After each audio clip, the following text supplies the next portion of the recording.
Saturday evening sir என்ன சொன்னாங்க அப்படின்னா, நாளைக்கு காலையில் ஒரு 6 o'clock நம்ம பீச்சுக்கு போகிறோம் அப்படின்னு சொல்லிட்டு பிளான் போட்டிருந்தாங்க. ஆனால் நாங்கள் எந்திரிச்சது 7 o'clock தான். 7:30 அப்போ நாங்கள் கிளம்பி போனோம். பீச்சுக்கும் போயிட்டோம். ஆனால் அங்கே பார்த்தீங்களா, செம புகை மூட்டமாக இருந்தது, மேகமாக இருந்தது ரொம்ப. நாங்கள் கரெக்டாக பீச்சை ஓட்டி போகிறோம், அப்போவே நல்லா இருட்ட ஆரம்பிச்சிருச்சு. கிளைமேட்லாம் செம்மையாக இருந்தது. நானும் எப்பவும் போல் ஒரு ஓரியோ பிஸ்கட் எடுத்துகிட்டு தின்னுட்டே போயிட்டு இருந்தேன்.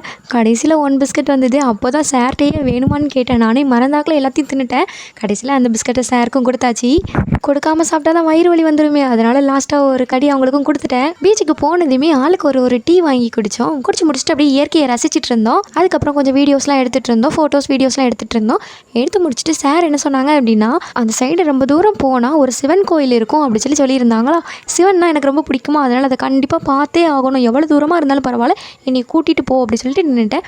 உடனே சார் ரொம்ப தூரமாக கூட்டிகிட்டு போயிட்டே இருக்காங்க. அந்த கோயில் வருமானு பார்த்துட்டே இருந்தோம். அதுக்கப்புறம் ஒரு வேலையை அந்த கோயிலையும் கண்டுபிடிச்சிட்டோம். அந்த கடல் தண்ணி வந்து இன்னொரு பக்கத்தில் ஜாயிண்ட் ஆகுது. நடுவால் நாங்கள் வாரோம், அந்த சைடு மண், இந்த சைடு மண், இந்த சைடு தண்ணி போகுது. பார்க்கவே ரொம்ப அழகாக இருந்தது. மார்னிங் டைமில் அதெல்லாம் பார்க்கும்போது ரொம்பவே நல்ல ஃப்ரெஷ்ஷாக இருந்தது.